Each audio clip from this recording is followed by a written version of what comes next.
기도로 이 시간 시작하겠습니다. 성부와 성자와 성령의 이름으로 아멘. 부르심받은 사람의 기도. 하늘아버지, 아무것도 가지고 있지 않은 저를 당신께 도움이 될 수 있도록 당신 옆에 불러주셔서 진심으로 감사드립니다. 약하고 작은 제가 아무것도 모르고 아무것도 할 수 없다는 것을, 제가 자랑할 수 있는 것은 단 한 가지, 당신이 그런 저를 눈여겨보시며 믿고 불러주신 것입니다. 저의 모든 것을 바칩니다. 마음대로 쓰십시오. 당신의 손안에서 언제나 도움이 될 수 있도록 써주십시오. 영광이 성부와 성자와 성령께 처음과 같이 이제와 항상 영원히 아멘. 성부와 성자와 성령의 이름으로 아멘. 네, 여러분 안녕하십니까? 지난번 세 번째 강의 때 노화와 죽음의 어떤 고통, 축복, 여기에 대해서 말씀드렸습니다. 노화와 죽음이 고통이기도 하지만 한 걸음 물러나서 크게 바라볼 때 축복이요 은총으로 변화된다는 그런 요지에 말씀드렸습니다. 오늘은 고통과 슬픔을 치유하는 좋은 치료제로서 이웃 선교에 대해서 제가 말씀드릴까 합니다. 제가 왜 이런 주제를 뽑았냐 하면 주변에 많은 분들이 큰 혹독한 극심한 고통을 겪고 계세요. 그분들에게 늘 제가 권해드리는 말이 있습니다. 이 혹독한 고통을 극복할 수 있는 비결은 이 세상 안에서 별로 없어요. 그러나 또 잘 찾아보면 있습니다. 그 뭐냐? 가치 있고 의미 있는 일을 찾아서 거기에 깊이 몰입하고 헌신할 때 그 고통을 잊게 될 것입니다. 이런 말씀 드리는데, 우리가 그리스도인으로서 정말 가치 있고 의미 있는 일이 뭔가 생각해 봤을 때 이웃 선교만큼 보람된 일이 어디 있겠습니까? 그래서 우리가 고통과 슬픔을 잊게 하는, 치유하는 치료제로서 이웃 선교, 이런 제목을 제가 뽑았습니다. 저는 지금 태안읍에서도 차로 한 50분 정도 북쪽으로 올라와야 되는 그 땅끝 마을 가까이 이렇게 살고 있는데, 저희 동네는 범죄 없는 마을로 유명해요. 왜냐하면 범죄를 저질러도 입구에서 막아버리면 딱 잡히니까 범죄가 안 생기는 겁니다. 그래서 저는 이 면세 소재지에서도 한참 들어오는 이 한적한 오촌에 살면서 어떻게 이웃 종교를 할 수 있을까, 그런 고민을 많이 해요. 초고령화된 사회에다가 사람들 만나기도 힘들고, 그래요. 근데 그것도 사실 핑계라는 생각을 제가 했습니다. 왜냐하면 가만히 하루를 살펴보니 사람이 없는 것도 아니에요. 하루에도 얼마나 자주 택배 기사님들이 올라오십니다. 또 서울 향기길 걷는 그런 분들, 또 공사하러 오시는 분들, 버스 운전 기사님들, 이런저런 이유로 우리 집을 찾아오는 스쳐 지나가는 사람들, 이분들이 소중한 종교의 대상이로구나, 그 생각을 합니다. 한 번은 저희 비정센터로 중고 물품을 가득 실은 트럭 운전 기사님이 오셨어요. 제가 멀리서 오신다고 고생하셨다고 간식도 챙겨드리고 커피도 챙겨드리고 생수도 챙겨드렸어요. 근데 뭔가 아쉬워하는 분위기였습니다. 제가 즉시 낌새를 알아차렸어요. 제 시간에 도착하시려고 점심도 제대로 못 드시고 온 거예요. 제가 물어봤죠. 기사님, 제가 라면이라도 하나 끓여드릴까요? 했더니 즉시 얼굴에 화색이 도는 거예요. 제가 라면 2봉지 끓이고 계란 2개 넣고 파송송 썰어 놓고 푸짐하게 한 상 이렇게 챙겨드렸어요. 마침 찬밥도 있길래 찬밥도 챙겨드렸더니 얼마나 배고프셨던지 싹싹 비우셨더라고요. 그리고 그런 제 모습에 기사님이 감동받는 거죠. 그리고 제가 신부란 걸 알고 천주교에 대해서 이렇게 묻기도 하고, 그리고 당신도 나이가 들면 종교를 하나 갖고 싶은데 이왕이면 천주교 갖고 가져야 되겠다. 제가 너무나 반가워가지고 주소가 어디냐 했더니 어느 동이다. 그 어느 동 가까이 가면 어떤 성당이 있는데 거기 사무실이 있는데 거기에 가면 어떻게 신자가 되는 법을 알려줄 것이다. 연락처를 드렸어요. 그랬더니 조만간 사무실에 한번 꼭 가겠다고, 그리고 제가 언제 이 근처 지나갈 때 꼭 다시 들르시라고, 그때는 더 맛있는 식사를 해드리겠다 그랬어요. 저는 그때 한 가지 깨달았습니다. 뭐냐? 일상 안에서 우리가 행하는 우리의 작은 몸짓 하나하나, 사소한 언행 하나하나가 이게 얼마나 중요한 일이고 큰 의미를 지니는지, 그것이 얼마나 선교의 중요한 도구인지, 우리가 이웃 선교와 관련해서 가장 중요한 종교는 뭘까 생각했을 때 삶을 통한 종교예요.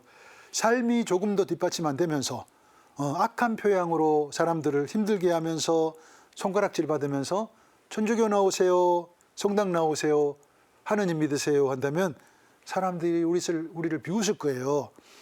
우리가 팬데믹 시대에 거쳐오고 또 계엄령 선포, 탄핵 정국으로 야기된 심각한 문제로 인해서 많은 사람들이 어떤 걸 느꼈을 거예요. 야, 인간의 한계, 인간의 무력함, 이거 아무것도 아니로구나, 별것도 아니구나, 이걸 느꼈어요. 그러면서 삶에 대한 근원적인 질문, 본질적인 질문을 던지고 있다니까요. 지금 어떻게 보면 지금 이 시대는 종교하기에 적합한 시대예요. 인간의 삶이 막 무너졌습니까? 네, 인간의 한계를 느끼는.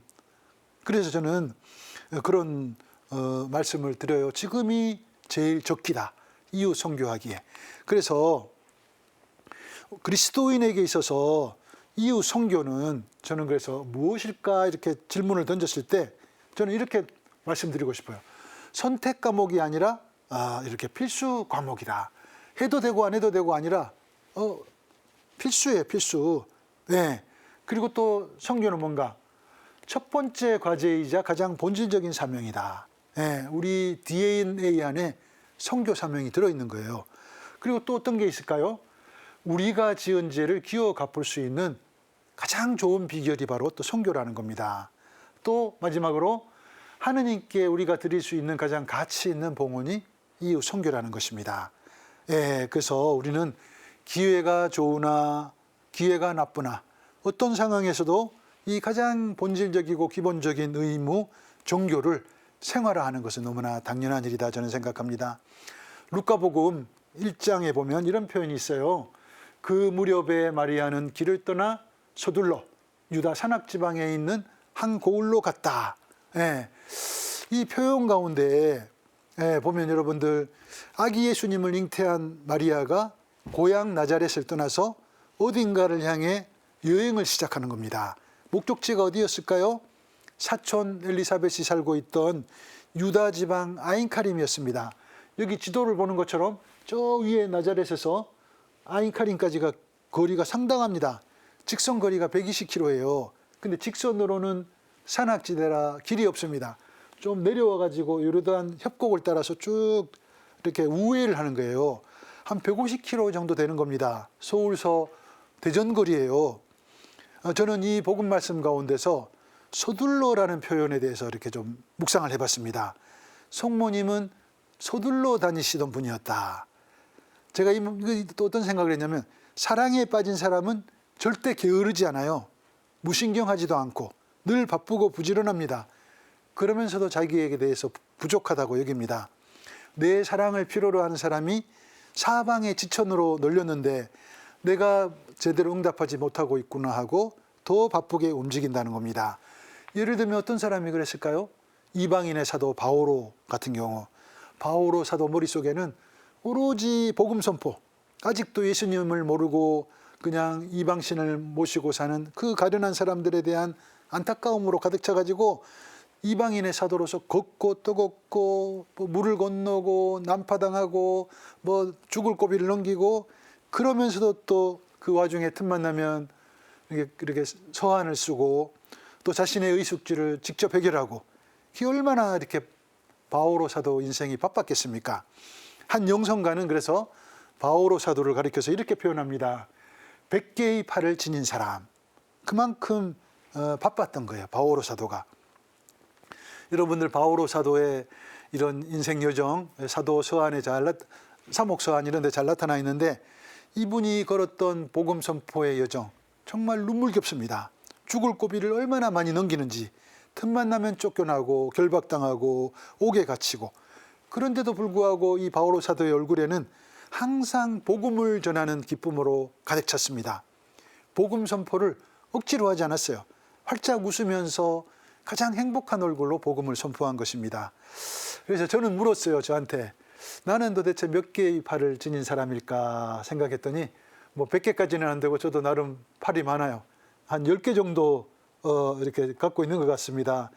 피정센터에 외진데서 사목하다 보니 뭐 직원 구하기가 힘듭니다. 그래서 하루 일이 얼마나 많은지, 예, 뭐 어떤 때 피정이 2개가 겹치면 막 초죽음.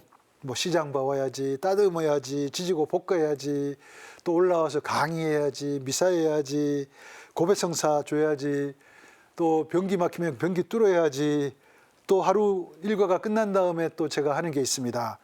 예, 매일매일 그 다음 날 복음 묵상해서 또 우리 교우들하고 공유를 하고 또 여기저기서 이렇게 들어온 부탁 원고를 쓰고, 근데 저는 이런 일들을 절대로 귀찮아하지 않습니다. 기쁜 얼굴로 합니다. 바오로 사도 생각하면서. 예, 아무튼 저도 제 삶을 돌아보니 하루 온종일 서둘릅니다. 막 뛰어다녀요. 날아다닙니다. 왜? 여기 살펴봐야 되고 저기 또 들여다봐야 되고, 하느님 사랑에 빠지면 절대로 게으를 수가 없습니다. 예, 아인카림을 향해 서둘러 갔던 마리아에 대해서 말씀드리고 있는데, 하느님과 깊은 사랑에 빠지니까 발걸음이 서둘러지는 거예요. 설레니까. 언제나 할 일이 태산이고, 아마도 성모님은 일반 여인들처럼 살지 않았습니다. 예, 성모님도 100개의 팔을 지닌 여인이라고 저는 생각합니다. 마음이 관대하고 너그럽고 착했던 성모님께서 저녁 식사 준비하실 때 딸랑 3인분만 준비하셨을까요? 아니었을 겁니다. 길 건너 엄마 잃고 울고 있는 고아 애들, 그 건너편에 독거노인들, 또 성 밖에 나병 환자들, 그분들 위해서 매일 뭐 30인분, 50인분 식탁 준비하셨을 거예요. 예, 아픈 사람 방문해서 위로해 주시고, 마음 아픈 일들 겪는 사람들 찾아가서 상담해 주시고, 하루하루 바쁘셨을 겁니다. 그런 흔적이 복음서 안에 조금 소개되고 있습니다. 예를 들면 카나 혼인잔치 때 성모님의 모습이죠. 그 누구도 그 잔치집에 포도주가 떨어졌다는 사실을 인지하지 못했습니다. 혼주도 그 난감한 상황을 성모님께 말씀 안 드렸어요. 근데 눈치 백단인 성모님이 즉시 그것을 파악하시고, 아직 기적을 행해서는 안 될 예수님을 압박하셔가지고 물을 포도주로 만드는 기적을 앞당겨서 하시게 하는 겁니다. 성모님의 생애는 늘 미리 살펴보고 여기저기 다니시고 챙기고 늘 바쁘셨습니다. 중세 신비가가 그런 말씀 하셨습니다. 이런 말씀입니다. 지혜로운 사람은 걷고 의로운 사람은 달리지만 사랑에 빠진 사람은 날아갑니다. 여러분들은 어디에 계십니까? 걷는 것도 아니고 달리는 것도 아니고 날아가는 것도 아니고 기어다니는 거 혹시 아니십니까? 하루 종일 누워있는 거 아닙니까? 예, 성찰이 필요합니다. 사랑에 빠지면 날아다니셔야 됩니다. 우리 인생 얼마나 한다고, 이 육신 썩어지면 아무것도 아닌데, 흙이고 먼지인데 뭘 그렇게 아끼십니까? 이 널려있는 게 우리 사랑 실천의 대상자들인데 용기를 내시고 일어나셔서 날아다니시기 바랍니다. 예, 하루 온종일 우리가 가치 있고 의미 있는 일, 그것을 찾아서 왔다 갔다 이렇게 뛰어다니신다면 하느님이 기뻐하실 그런 모습입니다. 마리아는 하느님 사랑에 깊이 빠진 그런 분이었기 때문에 서둘러 아인카림으로 달려갔습니다. 결국 그리스도인이 된다는 것은 자신 안에 품은 하느님을 나르는 사람이 된다는 겁니다. 보물 같은 그분을 내 안에만 간직하는 것이 아니라 빨리 이웃들에게 전하기 위해서 늘 길떠나는 사람이 된다는 거, 이게 그리스도인이 된다는 겁니다. 예, 나자렛의 마리아는 이런 면에서 그리스도인으로서의 정체성을 제일 잘 드러낸 인물입니다. 하느님을 잉태하시고 하느님을 마음에 간직한, 내면에 간직한 마리아는 그분을 이웃들에게 나르기 위해서 부지런히 날아다닌 그런 분이었다는 겁니다. 우리 프란치스코 교황님께서 이렇게 쓰신 이렇게 교황 공고 복음의 기쁨, 거기에 27항, 거기에 우리가 눈여겨봐야 될 항목이 등장합니다. 교회의 모든 구조를 선교 지향적으로 만드십시오. 모든 차원의 일반 사목 활동을 한층 포괄적이고 개방적으로 만드십시오. 모든 쇄신 작업이 교회 안에서만 끝나지 않으려면 선교를 그 목표로 삼아야 합니다. 예, 교황님 말씀에 따르면 우리 모든 본당, 우리 모든 공동체, 우리 가정 공동체가 선교 지향적인 구조로 가야 된다는 겁니다. 선교 지향적인 게 무슨 말일까요? 그것은 미신자들, 예비신자들 입장에 서야 된다는 거죠. 내가 만일 비신자인데 지나가다가 성당이 뭐 하는 곳인가 궁금해가지고 성당 마당 안으로 들어왔어요. 아무도 몰라, 아는 사람 없어. 쭈뼛쭈뼛거릴 겁니다. 분위기도 싸늘해요. 아무도 관심 안 가져줍니다. 그 누구도 먼저 말을 안 붙여. 그렇다면 들어왔다가 분위기에 실망해서 도로 밖으로 나가는 것이 100%겠죠. 이런 연유로 우리 프란치스코 교황님께서 그렇게 강조하신 거예요. 여러분들 교회의 문턱을 낮추십시오.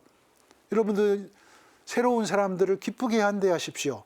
얼굴에는 환한 미소를 머금고 친절하고 상냥하게 먼저 다가가서 인사하고 환대하라고.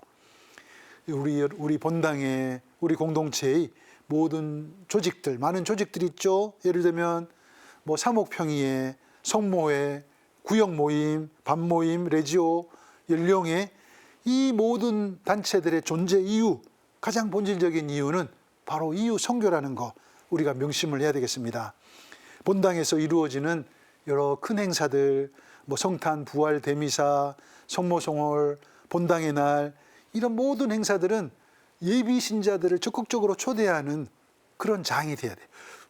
네, 저희 피정센터에서 이렇게 노을이 질 때 제가 찍은 거예요. 정말 멋있습니다. 우리 식당에서 문을 딱 열면 바로 펼쳐져요. 하느님께서는 하루 온종일 고생했다고 애야 위로를 받거라 하고 매일 저녁마다 이런 광경을 선물로 주시는 것 같아서 너무나 감사합니다. 근데 더 좋은 것이 있습니다. 바로 앞에 다 낚시터예요. 그래서 매주 목요일에는 저희 피정센터가 휴무인 관계로 젊은 신부님들은 뭐 트레킹도 가고 어디 카페에 가서 차도 한잔 하시는데 저희 낚시팀은 이제 낚시를 가죠. 근데 자꾸 낚시를 하다 보니까 낚시도 느는 거예요. 예, 작년에 어디 가서 잡은 고기인데 좀 신기한 특별한 고기죠. 위에 3마리, 이게 그 유명한 바리예요. 바리, 다금바리. 예, 그 귀하다는. 그래서 제가 가격을 검색해보고 깜짝 놀랐습니다. 우럭, 광어, 놀래미는 키로당 3만 원인데 이 발이 키로당 30만 원이에요. 제가 회를 떠서 먹어봤더니 그 식감이 엄청나더라고요. 근데 낚시를 제가 하다 보니 선교하고 낚시하고 비슷한 거예요. 선교하고 낚시하고. 얼마 전에 제가 어떤 낚시 고수를 만났습니다. 낚시의 달인. 한평생을 낚시로 산 사람이에요. 얼굴하고 팔이 보니 매일 낚시를 하다 보니 새카매, 완전 새카매. 그리고 그분이 타고 다니는 승합차를 봤는데 밤낚시 하다가 피곤하면 잠도 자고 정말 개조를 한 거예요. 양쪽으로 낚싯대가 딱 전시되어 있고 냉장고를 열어봤더니 다양한 생미끼들이 들어있고 너무나 부러웠어요. 그래서 이분이 이렇게 너무나 그 낚시의 달인 같아서 제가 질문을 하나 던졌죠.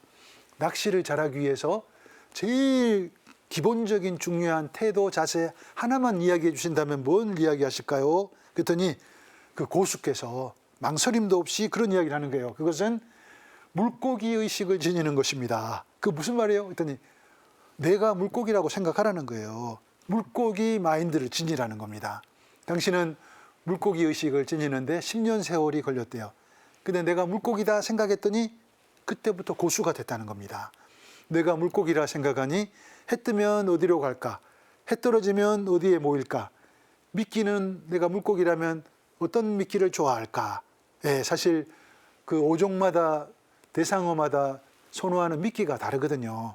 예, 돔 같은 경우는 어째요? 예, 돔은 뭘 좋아할까? 새우를 좋아하죠. 뭐 우럭, 광어, 놀래미 같은 경우는 이렇게 지렁이를 좋아하고 이게 미끼가 다 달라.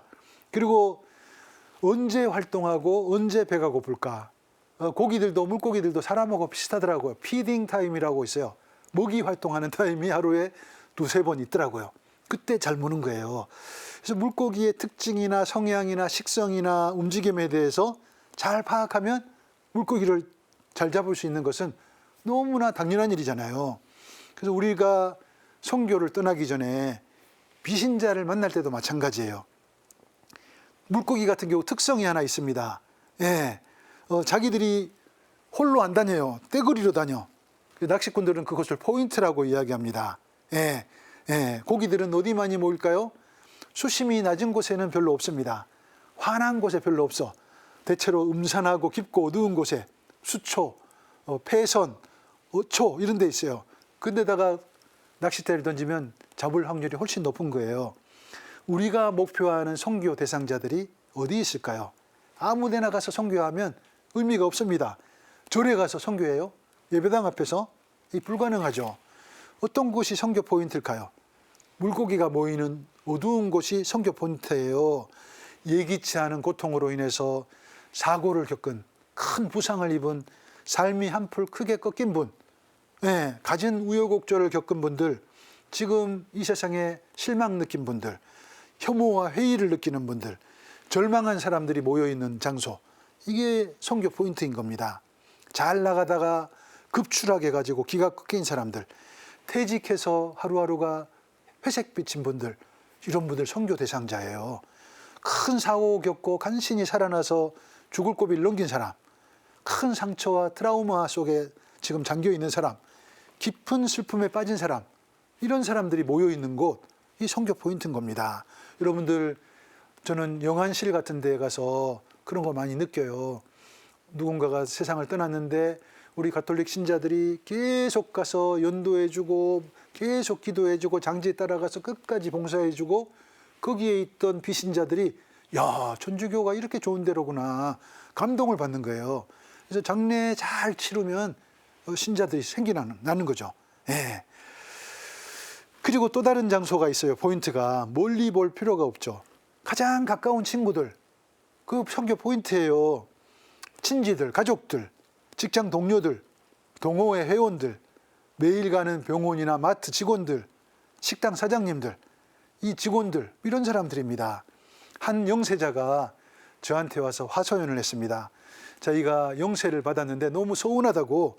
왜냐하면 가까운 친구 중에 천주교 신자가 몇 명 있었는데 내가 성당에 나가고 싶은데 그 누구도 내게 성당 가자 말을 안 했다는 거예요.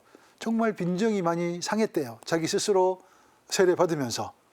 의외로 많은 사람들이 천주교에 대해서 호감을 가집니다. 왜? 김수환 추기경님, 이태석 신부님, 손우경식 요셉 원장님, 천주교 안에 아주 범국민적 호감을 갖는 그런 분이 계시잖아요. 그래서 호감이 커요. 또 프란치코 교황님 같은 경우. 예. 한번 성당 가지 않을래 초대하면 즉시 딸려올 사람이 있는데 천주교 신자들의 특징이 또 입이 무거워요. 한번 성당 안 나가볼래요? 한마디만 던지면 좋은데 그 말을 안 하는 거예요. 그래서 누군가가 지금 가까이 있는 사람들 가운데 우리의 초대를 간절히 기다리고 있다는 거 우리가 생각한다면 우리가 적극적인 초대를 해야 된다는 겁니다.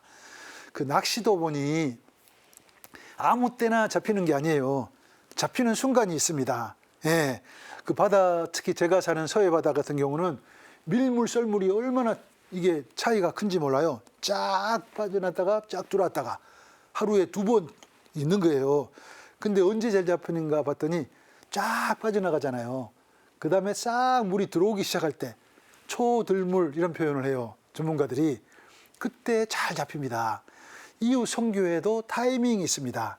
사람들이 집단적으로 고통 겪는 순간, 세상 사람들이 지도자에 대해서 환멸을 느끼고 세상에 대해서 절망을 느끼고 좌절을 느끼는 순간, 이게 사는 건가? 세상에 대한 회의감, 피로감, 불안감이 증폭될 때 선교가 잘 되는 거예요. 그래서 지금 선교 타이밍입니다. 또 한 가지 낚시를 잘하려면 반드시 이게 필요한 게 있어요. 그게 뭐겠습니까? 낚싯바늘에 미끼 없이 던져봐야 백날 던져봐도 안 잡힙니다. 미끼를 끼워야 되죠. 어종에 따라서 미끼가 달라져요. 예, 선교를 나갈 때도 미끼가 필요한 거예요.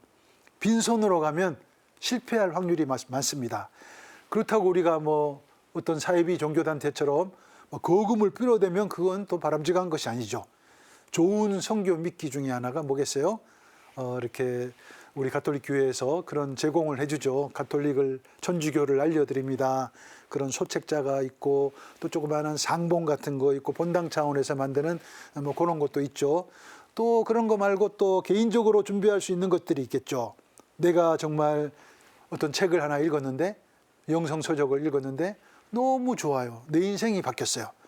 그런 책 다 읽고 그냥 놔두지 말고 정말 이 사람은 참 천주교 신자가 될 가능성이 있는 사람이다 싶은 사람에게 한번 선물로 주는 겁니다. 정말 읽기 편하고 감동 있고 교훈 있는 영성서적은 한 인생을 순식간에 바꾸거든요. 사실 저 같은 경우도 제 인생을 바꾼 책, 천국의 열쇠라는 책이 있는데 평생 한 사제가 중국 선교에 몸담은 그런 그 책인데 정말 감동적입니다. 예, 정말 이런 선물, 미끼 이런 것도 한번 생각해 보실 필요가 있어요. 예, 불가에서 불교 쪽에서 전해 내려오는 알쏭달쏭한 표현이 하나 있습니다. 그건 뭐냐면 이런 표현이에요. 스님이 술집에 들어가면 그 술집은 절간이 되고 술꾼이 절간에 들어가면 그 절간은 술집이 된다. 무슨 말인지 아시겠어요? 좀 알쏭달쏭한데 굉장히 의미가 있는 말입니다. 우리는 천주교 신자니까 술집에 들어가면 그 술집을 절간이 아니라 성당으로 만들어야 된다는 거죠. 성당을 술집으로 만든다는 건 무슨 표현일까요? 술집에 들어가서 우리가 둘러앉아서 묵주기도 바치는 거죠? 아니죠. 그거 아니죠. 맥주집에 들어가서도 우리가 그리스도인으로서의 품위를 잃지 않는 겁니다. 예, 진상짓 하지 않는 겁니다. 갑질하지 않는 겁니다. 서빙하러 오는 알바생에게 이거 가져와 저거 가져와 막 시켜 먹지 않고 환하게 웃으면서 얼마나 고생이 많냐 격려해주고 위로해주는 거, 이거 바로 술집을 성전으로 변화시키는 노력이에요. 그런 모습을 봤을 때 그 사람들이 감동 안 받겠냐고요. 그리고 우리의 신혼에 대해서 궁금해할 거예요. 왜 저렇게 다르지? 아, 천주교 믿는구나. 나도 천주교 신자가 돼야 되겠다. 삶을 통한 종교가 되는 것입니다. 다 먹고 음식 먹고 나갈 때 음식이 짜니 매우니 투덜거리지 않고 사장님, 계산하는 카운터에 있는 사장님한테 아이고 요즘 얼마나 힘드시냐, 경기가 바닥인데 힘내시라, 정말 잘 먹었습니다, 다음에 또 제가 아는 사람들 모시고 오겠습니다. 얼마나 힘이 나겠어요. 바로 이것이 술집을 성전으로 만드는 겁니다. 저는 가끔씩 외식할 때 그냥 제가 또 주방에서 일을 하다 보니 그냥 습관적으로 남은 음식물을 다 한 곳에 모아요. 예, 그래가지고는 빈 그릇은 차곡차곡 이렇게 서빙하는 분들이 한 번에 딱 들고 가기 쉽게, 예, 뭐 서빙하는 분들이 아이고 그러시지 마세요 하는데도 그냥 아무것도 아닌 그 몸짓에 너무나 이렇게 고마워하는 걸 제가 느낍니다. 제가 그분들의 고단한 하루 일상을 알기 때문에 그런 작은 표현이지만 어떻게 보면 그게 마음을 헤아려주는 표현이잖아요. 제가 서울에서 생활할 때 기억이 납니다. 제가 수도원 아래 조그마한 식당이 하나 있었어요. 허름한 식당이 굉장히 작고 허름했습니다. 식탁이 4개밖에 없어요. 근데 손님이 늘 줄을 잇는 겁니다. 그 식당의 특징은 마치 고향집, 엄마집에 온 느낌이에요. 음식도 편안하고 맛깔지고 또 착한 가격이고, 자주 가다 보니 단골집이 됐어요. 사장님도 알게 되고 따님도 알게 되고 아드님도 알게 되고 가족처럼 지냈습니다. 가끔씩 장사가 잘 되는지도 물어보고, 손님들 많이 오면 막 바쁘잖아요. 그럼 제가 막 그냥 서빙 해줘드렸어요. 예. 그리고 결제할 때는 늘 잘 먹었다고 인사하고, 그래가지고 인사발령을 받았죠. 제가 지방으로 내려갔어요. 오랜만에 그 식당을 다시 찾았는데 그 주인 아주머님께서 막 반색을 하면서 달려 나와가지고는 신나는 얼굴로 그간에 있었던 이야기를 제게 해주셨습니다.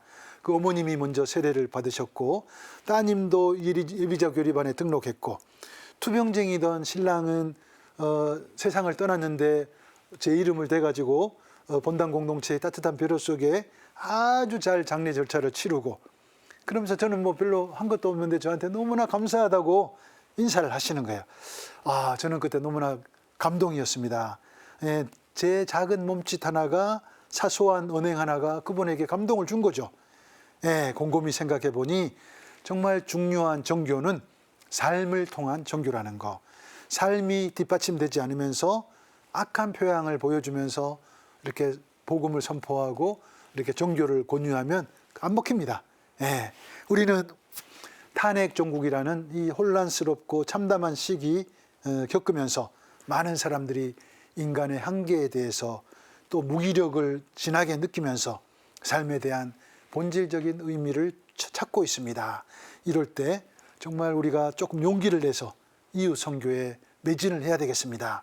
바오로 사도처럼 기회가 좋으나 나쁘나 어떤 상황에서든 우리 그리스도인들에게 가장 기본적이고 본질적인 의무, 이 선교에 한번 우리가 헌신을 해보면 좋겠습니다.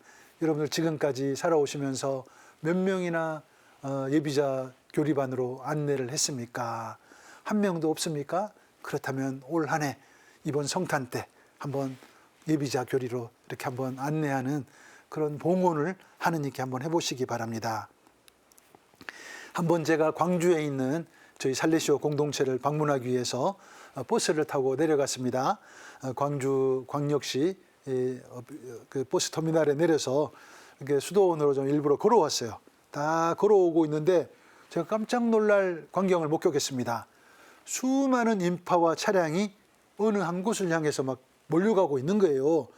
제가 너무 궁금했죠. 도대체 이 사람들이 이 저녁 시간에 어디를 향해 가나 갔더니 거기가 야구 경기장이었어요. 주말 프로야구 경기가 펼쳐질 경기장이었습니다.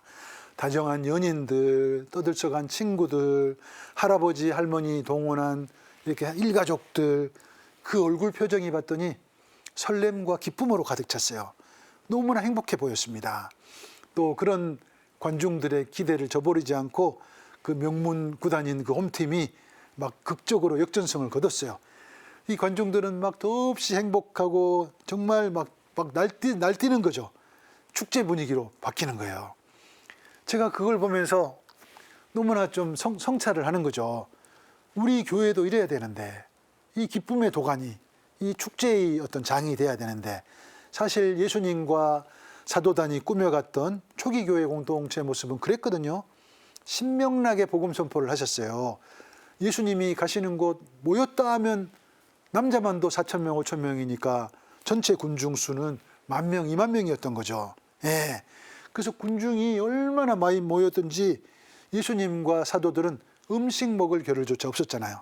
예. 자연스럽게 제자들이 피로가 누적되고 수면 부족 현상으로 건강이 염려됐겠죠. 이런 제자들의 모습이 걱정돼서 예수님께서 여러 차례 그런 당부를 하십니다. 너희는 외딴 곳으로 가서 좀 쉬어라. 이런 권유까지 할 정도로 그렇게 바빴던 겁니다. 밀물처럼 밀려드는 그런 그 사람들, 힘들었지만 다른 한편으로 뭐 그런 모습 보니까 제자들이 사기 충천했겠죠. 얼마나 기뻤겠어요. 예. 근데 오늘 우리 교회의 모습은 어떻습니까? 자꾸 비어가요. 교회로부터 점점 멀어져가는 우리 청년들, 청소년들, 또 급격한 고령화 시대, 교회 안에 보면 60대, 70대, 80대 빼면 그냥 교회가 막 그냥 허물어지는 겁니다. 동력을 상실하는 그런 교회의 모습을 우리가 속수무책으로 바라보고 있는데 안타까움이 크죠. 예. 그래서 우리는 초기 교회 공동체, 그리고 명문 야구, 프로야구 구단, 이분들이 이렇게 군중들을 매료시켰던 그 어떤 비결이 뭔지 그것을 우리가 유심히 볼 필요가 있겠습니다. 우리가 그들의 운영 노하우를 좀 배워야 돼요.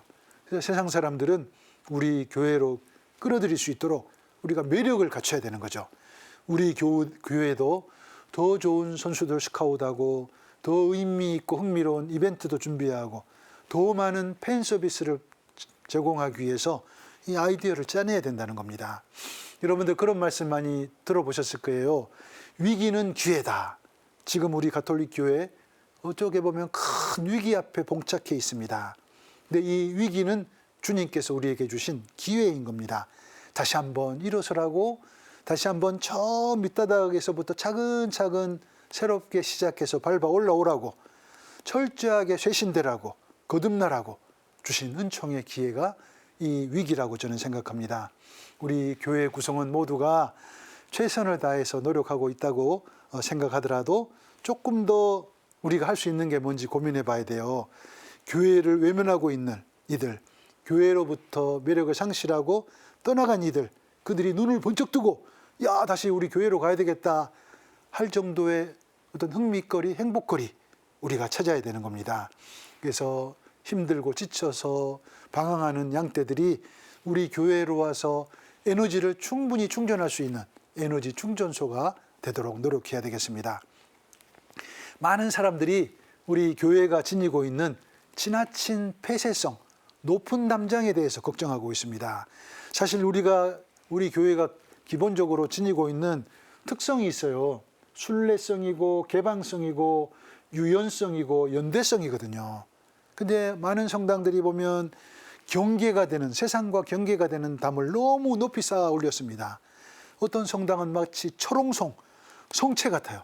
뚫고 들어갈 엄두가 안 나요. 너무 또 노블하고 막 너무 엄청나니까 가난한 사람들이 그냥 거기서 그냥 기가 꺾이는 거죠. 예. 또 어떤 성당들은 그 구성원들이 뭐가 그렇게 바쁜지 찾아오는 나그네들을 거들떠 보지도 않습니다. 한마디로 교회 문턱이 너무 높은 겁니다. 여러분들 교회가 존재하는 이유 잘 아실 거예요. 지상의 나그네를 환대하는 집이 우리 교회죠. 목말라 하는 나그네들에게 시원한 물 한 잔 제공하는 쉼터가 우리 교회인 겁니다. 예, 프란치스코 교황님 말씀에 따르면 이것이에요. 세상과의 전투에서 상처 입은 부상병들을 기꺼이 맞아들이는 야전병원, 응급실, 이게 우리 교회의 모습이어야 되는 겁니다. 사회적 약자들, 날개가 부러진 사람들, 기가 꺾인 사람들이 우리 교회에 와가지고 원 없이 에너지 충전을 할 수 있는 기쁨과 희망의 에너지 충전소, 이것이 바로 우리 교회가 되어야 된다는 겁니다. 우리는 우리가 높이 쌓아 올린 벽을 일단 빨리 허물어야 되고 딱 장막들을 벗겨내야 되고 문을 열어야 돼요. 고립되고 폐쇄된 교회에서 빨리 걸어 나와야 되고 우리만의 알콩달콩한 교회, 우리만 행복한 우리 개토화된 교회를 탈피해야 된다는 겁니다. 그리고 세상의 현실에 너무 무관심했던 지난날을 또 가슴을 쳐야 돼요. 우리는 이 세상과 함께 가야 돼. 지역 주민들과 함께 호흡해야 되고 그 누구든 찾아와서 이렇게 스스럼 없이 머물 수 있고 쉬어갈 수 있는 그런 열린 교회, 그리고 힘들 때 쳐다보고 위로를 받는 산 위의 등불 같은 그런 교회가 될 수 있도록 노력해야 되겠습니다. 우리 교회가 어떻게 하면 좀 더 매력적인 교회가 될까, 그런 고민들 게을리 하지 말아야 되겠어요. 한간에 떠도는 말 중에 이런 말이 있어요. 토끼를 잡을 때는 어디를 잡을까요? 귀를 잡아야 편해. 닭을 잡을 때는 날개를 잡아야 편합니다. 고양이를 잡을 때는 목덜미를 잡아야 돼요. 그때 제가 의문거리가 생깁니다. 그럼 강아지는 어디를 잡아야 되나 고민하다가 저희 집 강아지 꼬리를 잡았더니 그 강아지가 벼락같이 화를 내. 이 강아지는 그냥 쓰다듬어 주면 되지 어디 안 잡아도 되겠어요. 그렇다면 사람은 어디를 잡아야 될까요? 사람은 어디를 잡아요? 아무 데도 안 잡아요. 여기저기 잡다가 문제 생깁니다. 사람은 마음을 잡으면 다 잡는 것입니다. 마음을 잡으면 평생을 잡는 거예요. 이웃 선교를 위해서 그래서 중요한 게 있습니다. 우리는 이웃들의 마음을 잡아야 되는 거죠. 이웃들에게 우리의 진심을 보여주는 거, 따뜻한 마음을 보여주는 거, 그런 노력은 한 인간 존재를 변화시키죠.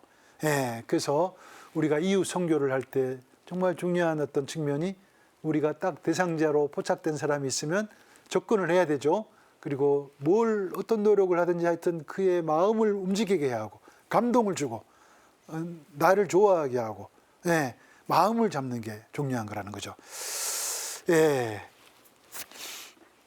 한 신경정신과 병원에서 원목과에서 열정적으로 사목하시는 수녀님이 계셨는데 그 수녀님이 사실은 얼마 전까지만 해도 그 폐쇄병동 입원해 계시던 환자였어요. 젊은 수도자 시절에 엄청 충격적인 사건을 겪는데 그로 인해서 그 수녀님이 트라우마가 생겨가지고 정신병동 신세를 지게 된 거예요. 가장 심각한 증세는 자신을 지나치게 비하시키는 거예요. 수녀님은 내같이 이렇게 큰 죄인이 하느님께 합당하지 않다. 수도복도 합당하지 않다. 그러면서 수도복을 자꾸 찢어버려요. 평복도 찢어버려. 억지로라도 입혀면 몸부림을 치고 난리가 나는 거예요. 그 수녀님을 진료하신 주치의께서 고개를 흔들고 포기했어요. 담당 의사 선생님께서 수도에 제일 높은 수녀님 오시라 해가지고 수녀님 안타깝지만 저 수녀님은 평생 이 폐쇄병동에서 벗어나지 못할 것 같습니다. 소견을 전했어요. 근데 어느 날 그 수녀님에 대한 소식을 전해들은 연세 지긋한 자원봉사자 자매님 한 분이 수녀님을 위해서 분홍색 예쁜 잠옷을 한 벌 사들고 수녀님 병실을 찾아온 겁니다. 세상 자상하고 따뜻한 성품의 자매님이었는데 환한 엄마 미소를 지으면서 수녀님 침대 머리맡에 딱 앉았어요. 그러면서 토닥토닥 등을 두드리면서 그런 말을 건네는 거예요. 수녀님 얼마나 많이 힘드세요. 제가 수녀님 소식 듣고 지난주부터 제가 수녀님을 위해서 매일 하루에 3시간 기도하고 있답니다. 수녀님 빠른 치유를 위해서. 그리고 오늘 제가 수녀님을 위해서 예쁜 잠옷을 한 벌 사왔는데 이것을 한번 입어보시겠어요? 이거 입으면 정말 예쁠 거예요. 그러면서 그 자매님이 수녀님을 마치 엄마가 아픈 딸에게 하듯이 뺨을 이렇게 어루만지셨어요. 근데 그 순간에 기적이 일어났어요. 예. 갑자기 수녀님 눈에서 자기도 모르게 막 눈물이, 폭풍 눈물이 막 쉼없이 흘러내리기 시작했어요. 왜? 정말 그 수녀님은 오랜만에 누군가가 자신의 뺨에 손을 대고 어루만져 준 거예요. 예. 대성통곡을 터뜨려요. 그 엄마 생각이 났겠죠, 또. 예. 그 자매님의 그 따뜻한 손길, 그 손길이 수녀님의 뺨을 이렇게 스치는 순간 수녀님은 그 마음속에 내가 이 어두운 긴 터널에서 벗어날 수 있겠구나 하는 희망이 생겼다고 나중에 회고를 하십니다. 보세요. 한 따뜻한 인간의 따뜻한 손길은 그 어떤 깊은 병도 치유할 수 있는 힘을 갖고 있다는 겁니다. 결국 한 따뜻한 손길이 기적을 일으키는 거예요. 결국 사랑만이 한 인간을 치유시킨다는 거죠. 사랑은 기적을 연출한다는 겁니다. 그 따뜻한 손길 이후에 그 수녀님이 기적적으로 그 정신질환에서 벗어났습니다. 그 뒤로 그 마음 따뜻한 자녀님을 통해서 자신에게 다가온 그 하느님의 깊은 사랑에 감사하면서 보답하는 마음으로 그 수녀님은 완치되고 나서 어르신 수녀님에게 저를 그 병원으로 보내주세요 하고 원목으로 자원봉사하시면서 자신처럼 똑같은 고통 겪고 있는 사람들에게 똑같이 그 일을 하고 계신다는 거죠. 이후 선교를 해나가는 과정에서 정말 기억해야 될 부분이라고 생각합니다. 우리는 우리의 대상자 포커스를 어디로 맞추는가? 약자들, 환자들, 공경에 처한 사람들, 바로 선교 포인트입니다. 그들에게 따뜻한 마음으로 다가가고 따뜻한 손길로, 그냥 마음이 아니라 진정성 있는 마음으로 다가가고 우리의 따뜻한 마음이 전달될 때 선교는 이미 쫙 판이 깔리게 된 것입니다. 여러분들 가끔씩 본당마다 자 우리 가두 선교 나갑시다, 어깨띠 메고 모자 쓰고 막 조끼 입고 막 나가는데 굉장히 막 거부감이 느껴지는 분 계실 거예요. 근데 그 어색한 가두 선교를 왜 내가 해야 돼? 그것은 신부님이나 수녀님들, 사목회장이나 할 일이지. 또 거절당하면 얼마나 민망하고 부끄럽고 그럴 텐데. 근데 그런 생각은 잘못된 생각입니다. 왜 우리가 가두 선교를 해야 되는가? 이유가 있어요. 승천하시기 직전에 예수님께서는 제자들과 오늘 우리를 향해서 한마디 유언을 남겼습니다. 유언은 뭐예요? 부모님이 돌아가시면서 자식들에게 꼭 당부한다, 이건 꼭 지켜라 하는 말씀이기 때문에 반드시 지켜야 될 거잖아요. 예수님께서 우리에게 남기신 유언이 뭐였습니까? 이거였어요. 너희는 온 세상에 가서 모든 피조물에게 복음을 선포하여라. 제가 일부러 가서라는 글씨를 크게 썼습니다. 가서 나가서. 안에서가 아니라 나가서 복음을 선포하라는 겁니다. 온 세상에 가서, 집안에서가 아니라 본당 안에서 오라고 초대하는 것이 아니라 길거리로 나가서 가두 선교를 하라는 말씀입니다. 앉아서 우리끼리 모여가지고 오세요 초대하는 것이 아니라 밖으로 용기를 내서 나가라는 겁니다. 우리 프란치스코 교황님께서도 얼마나 자주 강조하셨죠. 나가십시오. 밖으로 나가십시오. 거리로 나가서 상처 입고 더러워진 교회를 할지라도 그것이 자기 안위만을 신경 쓰고 폐쇄적으로 병들어가는 교회보다 훨씬 낫습니다. 여러분들 뭐 체험상 본당 안에 있으면, 우리 집 안에 있으면, 우리 공동체 안에 있으면 뭐 편안하고 평화롭고 안전하죠. 나가면 또 여러 도전들, 고통들이 줄을 잇습니다. 왜 성당 사람들이 성당 안에서 기도만 하지 왜 나가서 교통 불편하게 이러고 있냐, 뭐라 그럴 거예요. 또 어떤 사람들은 노골적으로 맹대하고 비아냥하는 사람들도 분명히 있을 겁니다. 근데 교황님께서는 그런 걸 감수하고서라도 밖으로 나가라고 이야기하시는 겁니다. 그리고 공생활을 시작하신 예수님, 보면 3년 동안 여러분들 예수님과 제자들이 어떻게 사셨는지 잘 아시죠? 복음서 읽어보시면 명확하게 나 있습니다. 한 곳에 머무르지 않고 계속해서 자리를 바꿔가면서 복음을 선포하신 겁니다. 따라서 이 가두 선교는 예수님과 제자들의 구체적인 선교 방식이었습니다. 예수님이 한 장소, 선교센터 딱 짓고 거기에 뭐 응접실 만들고 교실 만들고 사람 끌어모아서 거기서 이렇게 선교를 하신 게 아니었다는 겁니다. 그냥 3년 내내 그냥 옮겨 다니시면서 노숙하고 또 어떤 집에 들어가서 밥 주면 얻어먹고 냉대하면 쫓겨나면 또 다른 밤길을 걷고 또 노숙도 하고 길을 걸으면서 선교를 하셨다는 겁니다. 가두 선교는 여러분들 기억하시기 바랍니다. 예수님과 제자단이 이렇게 구체적으로 하신 선교 방식이었고 그래서 초대교회 공동체, 초세기 교회 공동체는 길 위에서 생겨났고 거기서 제자 공동체가 형성됐다는 겁니다. 우리 본당 공동체, 우리 수도 공동체의 시초요 근원은 튼튼히 자리 잡은 공간이 아니라 길이요 거리였다는 겁니다. 당연히 우리 본당은 우리 그리스도교인들은 바깥으로 나가야 되는 것입니다. 복음을 선포하시는 내내 예수님께서 마음속에 아픈 손가락 같은 존재들이 있었어요. 그것이 이 복음 구절을 통해서 우리는 알 수 있습니다. 나에게는 이 우리 안에 들지 않은 양들도 있다. 나는 그들도 데려와야 한다. 공생활 기간 동안 예수님께서는 우리 바깥에 있는 양들에 대한 걱정으로 가득했습니다. 우리 바깥에 있는 저 하느님을 모르는 저 이방인들, 저렇게 살다가 그 끝이 멸망일 텐데 얼마나 안타까웠으면 그냥 애가 끓으신 겁니다.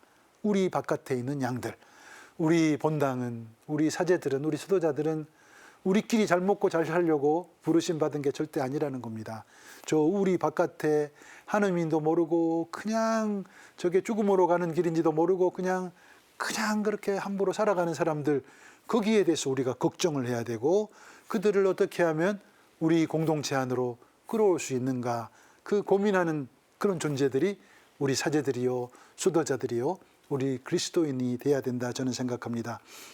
예수님께서 못다 하신 그 거룩한 소명, 우리 밖에 있는 양들을 우리 안으로, 우리 본당 안으로, 우리 공동체 안으로 데려오는 일이 바로 여러분의 손에 맡겨 있다는 겁니다. 여러분들 한번 아까도 말씀드렸지만 정말 이번 강의 들으시면서 진지하게 한번 성찰하시고 한번 돌아보시기 바랍니다.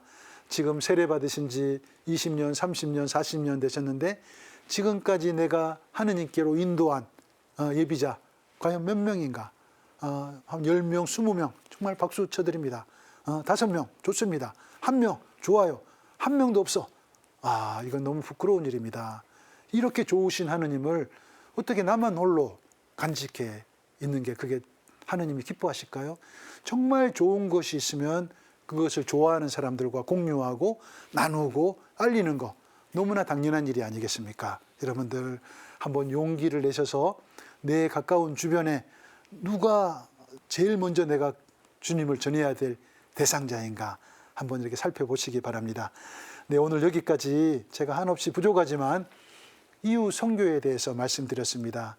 고통과 슬픔을 치유할 수 있는 가장 좋은 비결이 이웃 선교라고 저는 말씀드렸습니다. 우리가 정말 한 사람 하느님께 인도한다면 그 기쁨 얼마나 큰지 모릅니다. 그가 세상살이 하다가 신앙인으로 바뀌고 그가 하느님께 충실하고 막 봉사활동을 하고 그런 변화되는 모습 보는 거 얼마나 행복한 일인지 모릅니다. 세상을 다 얻는 일하고 똑같습니다. 우리가 지은 죄를 기어 갚을 수 있는 가장 좋은 비결 바로 선교입니다. 또 하느님께서 가장 기뻐하실 어떤 봉헌, 그것도 역시 선교라는 겁니다. 그리고 무엇보다도 또 이웃 선교, 가두 선교도 중요하지만 주변 사람들에게 좋은 모습 보이면서 그들이 나를 통해서 예수 그리스도를 만나고 자연스럽게 이렇게 주님께로 향해 나아갈 수 있는 그런 삶을 통한 전교도 열심히 같이 해보면 좋겠습니다. 부족한 강의 잘 경청해 주셔서 감사드리고 여러분들 그 성찰해 보시고 또 결심해 보시라고 2가지 과제 드립니다. 첫 번째, 아까도 말씀드렸습니다. 나는 지금까지 단 1명이라도 예비자를 교회로 인도한 적이 있는가? 단 한 명도 없다면 지금 정교해야 될 떠오르는 첫 번째 대상자는 누구인가? 그리고 두 번째, 삶을 통한 종교를 위해서 내가 더 갖춰야 될 덕목은 무엇인가? 여기에 대해서 한번 기도하시면서 한번 성찰해 보시기 바랍니다. 영광송으로 마치겠습니다. 성부와 성자와 성령의 이름으로 아멘. 영광이 성부와 성자와 성령께 처음과 같이 이제와 항상 영원히 아멘. 성부와 성자와 성령의 이름으로 아멘. 여러분들 수고하셨습니다. 감사합니다.